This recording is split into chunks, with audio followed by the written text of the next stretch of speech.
My friend said, "Everything is fine even without you." That day, I couldn't say with certainty what had changed. There was just something different in the air. The morning was the same as always. The sound of kids playing outside the apartment, the clatter of dishes from the upstairs unit, and the constant hum of machines in the laundry room downstairs. I got ready in a hurry and grabbed my bag because I had to catch the bus. My car had been broken down for a month, and I still didn't have the money to get it fixed. By the time I reached work, the rhythm of the day felt slightly off, like a song missing a note you couldn't quite name. I saw my friend across the room, busy, focused, exactly the way she always was. We worked at the same place, leaned on each other more times than I could count. But that day, something in her tone had shifted. She didn't even look at me when she said it. "Everything's fine without you." I didn't respond. I just paused for a second, looked at her, and quietly stepped back. Maybe she was right. Maybe I wasn't as important as I had thought. The days that followed slipped back into routine, long overtime shifts, rushing to pick up my kid from daycare before late fees kicked in, stretching every dollar to make rent and groceries last. Most nights, I came home exhausted, sat by the window, and wondered if my presence actually made a difference anywhere in my life. I wasn't sure anymore. Then one day, something changed. Her big event was coming up, the one she'd been planning for months. I had always been there in the background, helping with the small things no one noticed, organizing lists, making calls, keeping everything running smoothly behind the scenes. This time, I stepped back. I told myself it wasn't my place. On the day of the event, I was heading home from work when I heard the noise from a block away. It was the same venue.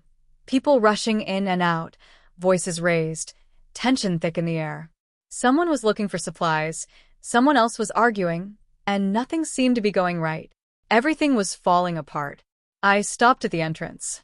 For a moment, I just stood there, unsure if I even belonged inside. "Why aren't you going in?" I turned and saw my neighbor, the one I usually ran into in the laundromat downstairs.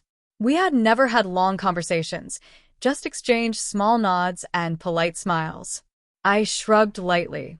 "I don't know, maybe they don't need me in there." She studied my face for a second, then asked, "You gonna be okay?"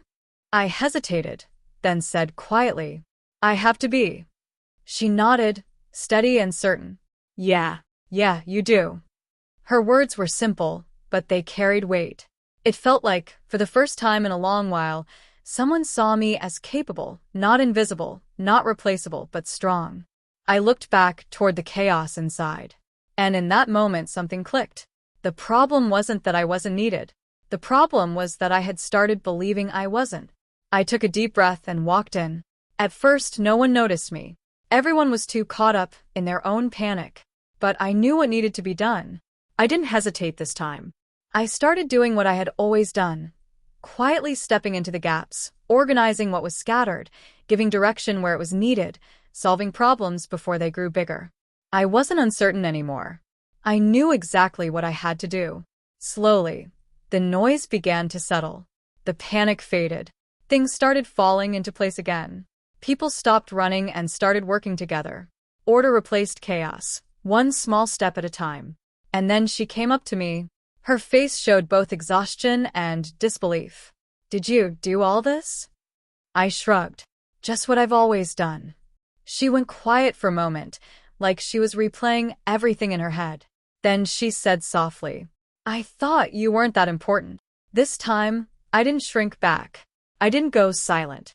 "I used to think that too sometimes," I said. "But not anymore." That moment didn't magically fix everything.